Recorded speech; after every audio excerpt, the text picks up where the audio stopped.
Trek the halls with Geordie's visor, fa la la la. Wait, do they celebrate Christmas in the Star Trek universe? God rest ye merry geeks, freaks, and all those unique. It's your holly jolly MC Frodo's here. Now I know that Christmas does exist in the Star Trek universe. After all, the Star Trek universe is just our universe, just without Star Trek. Which, come to think of it, might explain why Star Trek tech is so bulky compared to ours.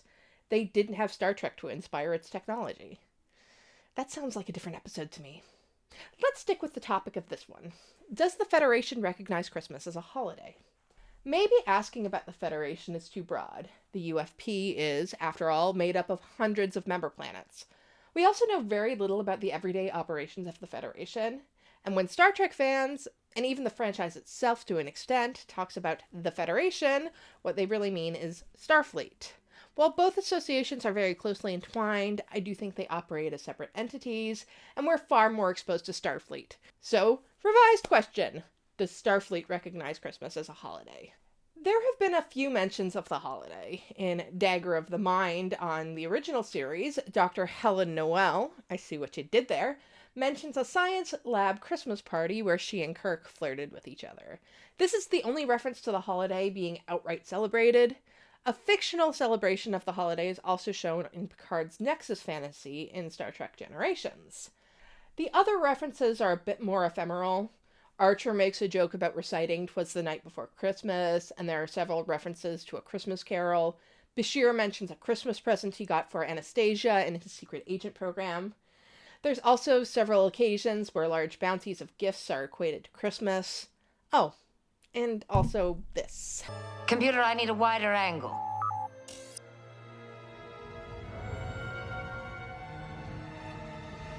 With all of these references, I think it's only the first two we can really take seriously. The others aren't particularly telling as to the state of Christmas in Starfleet. "'Twas the Night Before Christmas" and A Christmas Carol are literature that just happened to survive into the future and aren't dependent on the holiday itself. The mention of a Christmas present in Bashir's secret agent program is period appropriate to the 1960s in which the program is set. The other references are just a turn of phrase, and we use plenty of turns of phrases that are based on outdated practices. Just as an aside, my personal favorite of those is "gird your loins." But the two references that we do have show that yes, Christmas is still celebrated in the 23rd and 24th centuries. Picard's is a fantasy, and his family is shown to be very old-fashioned, but that doesn't negate that he doesn't think it's unusual. And we know the Christmas party Kirk attended both happened and was not seen as strange, and was also on a Starfleet base. Now you might ask yourself, why has Star Trek ignored something that is just so ubiquitous in our own world? There have been 800 episodes of Star Trek, and an event that dominates 1/12 of the year in our modern Western world is only referenced a handful of times and appears once in a fantasy sequence. Heck, we know more about Christmas in a galaxy far, far away than we do Christmas in Starfleet. Don't come at me with, actually, Life Day is Thanksgiving. I see you in the comments, imaginary critics my deep-seated self-loathing make up. Both Star Wars holiday specials may have aired at Thanksgiving, but the holiday includes giving each other gifts, singing carols, decorating a tree. It's freaking Star Wars Christmas, and damn it, I'm getting off topic again. The reason we don't see Christmas in Starfleet is because of Gene Roddenberry. In his opinion, for most people, religion is nothing more than a substitute for a malfunctioning brain. If people need religion, ignore them and maybe they will ignore you, and you can go on with your life. From a certain perspective, I can understand this. Gene Roddenberry went out of his way to not portray religion within Star Trek, especially not earthbound religions. Christianity is kind of baked into Christmas. It's even in the name. However, religion has not completely disappeared by the time of Starfleet. Christopher Pike openly says he's a man of faith, but this is seen as an oddity. While he's the only character to outright be said to be religious, there are other characters who have religious practices for major events, such as Beverly Crusher's grandmother having an Anglican funeral. Outside of Christianity, we certainly have alien religious characters, and their beliefs and customs are always respected, Major Kira being a prominent example. While Christmas doesn't receive many mentions, there are mentions of other holidays that have religious origins. Data's Day mentions the Hindu Festival of Lights, also known as Diwali, While modern versions are very secular, Halloween has religious origins and is still celebrated into the 24th century, with Beckett Mariner dressing up as Toby the Targ to go trick or treating. There are, of course, plenty of alien holidays mentioned across the franchise, such as the Vulcan observances Kal Rek and Tal Shinar, the Klingon Day of Honor and Koboval Festival, and the Bajoran Time of Cleansing and Peldor Festival. While we don't know how many of these are religious observances, the Bajoran Hamara most certainly is, as it's the anniversary of the appearance of the Prophet. Take that, Captain Picard Day. Sisko got a whole planet to celebrate him. I think we can learn the most from the Bajoran observances. The Vulcan ones are alluded to being very insular to the culture and introspective, much like the Vulcans themselves. With the Klingons, we've only ever had one serve in Starfleet, thus his culture is very unique to him. I think we can take some clue from Starfleet's participation in the Bajoran holidays. Knowing what we do about the Bajorans, they're most definitely religious celebrations. And while Deep Space Nine is a joint Bajoran and Federation station, the Starfleet officers are encouraged to participate in the Peldor Festival. It's not just that the observance is tolerated, it's actually observed by the Starfleet members on Deep Space Nine. However, with the Hamara Festival, Sisko does not participate. But this most likely has to do with the fact he's still uncomfortable with his position as emissary of the Prophets. Starfleet's lack of involvement could be because they're also uncomfortable with Sisko's position as a figure in the Bajoran religion. I can go on talking about other holidays that are celebrated by Starfleet, but when it comes down to the question of Christmas, the truth is we don't have a solid canonical answer. We have a reference to a party by a single group early on in the franchise, and one fantasy sequence. The only thing that can be said with absolute certainty is that Starfleet is respectful of those who do celebrate it. But that's not good enough for me. Around these parts, we speculate, and we speculate hard. It is the way. So let's get our logic on. Honestly, yeah, I think the Federation does celebrate Christmas. The reason for this is pretty simple. There is a holiday we know is celebrated within Starfleet that I've neglected to mention thus far, because it's not a religious one. But I think it sheds some light on how Christmas would be treated. All the way up until the 24th century, people are still celebrating Thanksgiving. On Enterprise, the original series, and Deep Space Nine, there are mentions of characters celebrating Thanksgiving. With Enterprise, it's an anecdote from Trip about his own family. But in the original series in Deep Space Nine, it's much more than that.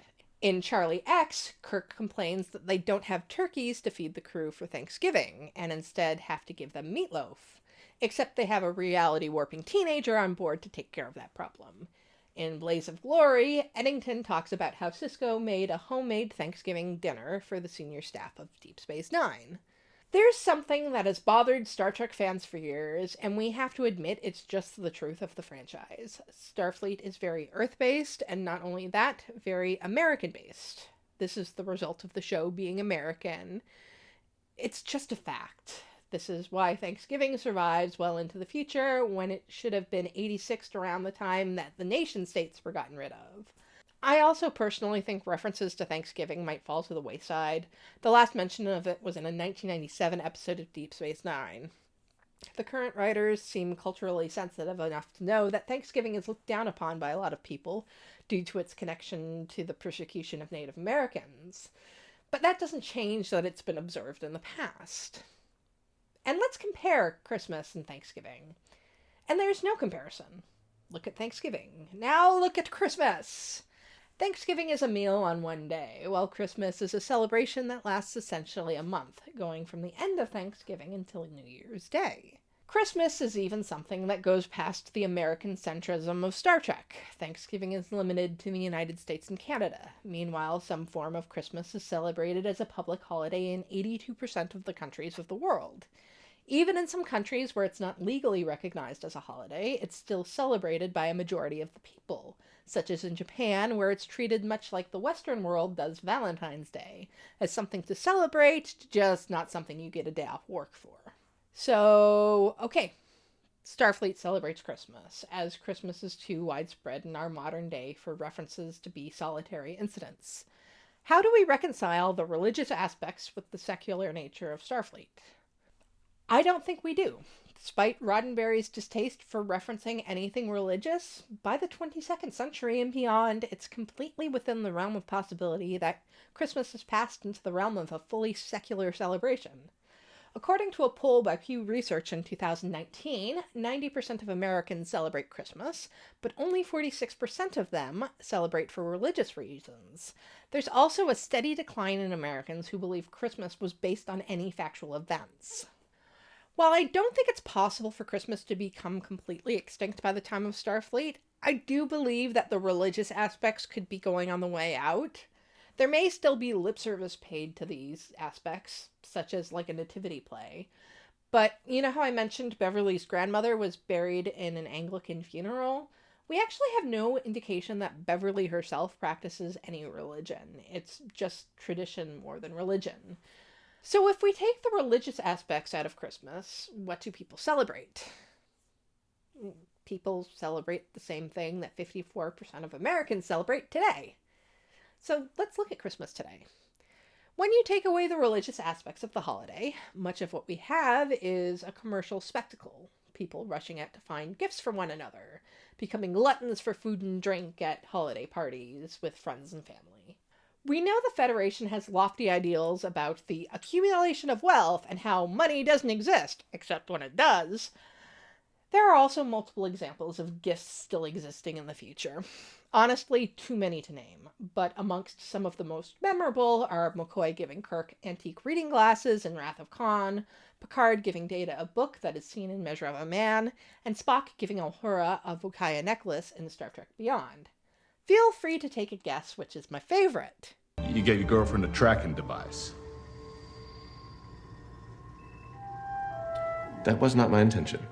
I have always been and will always be Spulhura trash. So gifts still exist. Maybe they don't go to the same extremes as our current highly commercialized society, but can't you see O'Brien getting Bashir a nice holosuite program, or McCoy giving Scotty a nice bottle of whiskey, Paris giving Torres a hand-knit scarf? Oh, if anyone knows how to knit, it's Tom Paris. And while materialism might be looked down upon, we're never given any indication that celebration with food or drink is discouraged. In fact, it might be downright encouraged. Archer loved to have himself a nice captain's dinner with senior staff. As previously mentioned, Kirk lamented not having turkeys to celebrate Thanksgiving. The Enterprise D was practically a Marriott hotel and conference center with the number of dinners for dignitaries they hosted. Sisko was always inviting his crew over for some good home cooking. I think if we take a look at Christmas, really look at it, that's what it boils down to. Whether or not you treat it as a religious time or a secular holiday, it's a time for family and friends to come together. I think that's more apparent this year than any other, as we're unable to get together the same way we have in the past. We're learning to appreciate the things we took for granted in the past, that the holidays are a time to spend with the people we love. I think that's why Christmas would survive into the 22nd, 23rd, 24th centuries, possibly all the way into the 32nd century. There's always going to be a want to connect with the people around us. Even if we see them all the time, to just have a day where we can take a breath and appreciate being with them means the world. And for those who don't get to see their loved ones, it's a time where we can reach out to them. We don't get to see a celebration like this on the show because, well, that's not really what Star Trek is. Aside from Lower Decks, they're all action-adventure shows about a mission of the week. Taking time out for a Christmas celebration would grind things to a halt and also make syndication really awkward, as you'd have a random Christmas episode that might end up airing in July, which is actually the reason why a lot of shows shy away from holiday episodes. All of this is speculation from me, and honestly, I just really want Starfleet to celebrate Christmas. I love these characters, and I love the familial bonds that form between them over the years they serve together. As someone who celebrates Christmas and has always seen it as a time to be with people I love, I like to see the same thing from the fictional characters I love. So I hope the crew of the Enterprise D got to listen to Picard read A Christmas Carol. I hope Sisko made seafood gumbo for himself and Jake, and then he invited over the rest of the senior staff. I just really want these crews to be together at a time of year when you're supposed to be with the people you love most in the world. And now that they're in the future and all they have is each other, I hope we get to see Discovery putting a tree up in the cargo bay. Saru might be one of the only people who can hang a star without needing a stepladder. We're never going to have Star Trek do an out and out Christmas episode like Doctor Who, but we can at least have acknowledgement that a tradition that has existed in one form or another since 336 AD would still remain strong in people, especially when the core tenets have become about celebrating with a community, which is something that Star Trek is all about, community. And while I have spent this essay talking about Christmas, because that's what I personally know about, I believe Starfleet would also celebrate other Earth traditions that are practiced in our modern day. I would like to make specific note that you can indeed spin a dreidel with Mr. Spock, as the expanded universe novels made Amanda Grayson, and by extension Spock, Jewish. And while explicit reference was removed from the episode family, Worf's adoptive family of the Roshankos are also Jewish. Whether or not Spock or Worf practice is up for debate, as both of them prefer their alien heritages to their Terran one. However, I personally like to believe that Spock saw the logic in the practices of his human ancestors, and that Worf liked making his human mother happy. You can tell me your thoughts on that and anything else I said in this essay down below. If you like what I do, subscribe to my channel for more videos on Star Trek, Star Wars, and other geekery. If you're looking for presents for other geeks in your life, or just yourself, hit up my TeePublic and Redbubble for my geek designs, which I'm not wearing today because ugly Star Trek sweater. You can also support me on my Patreon or buy me a coffee. So until next time, Merry Christmas, Happy Hanukkah, joyous Life Day, and a fantastic holiday all around. Live long, and may the Force be with you.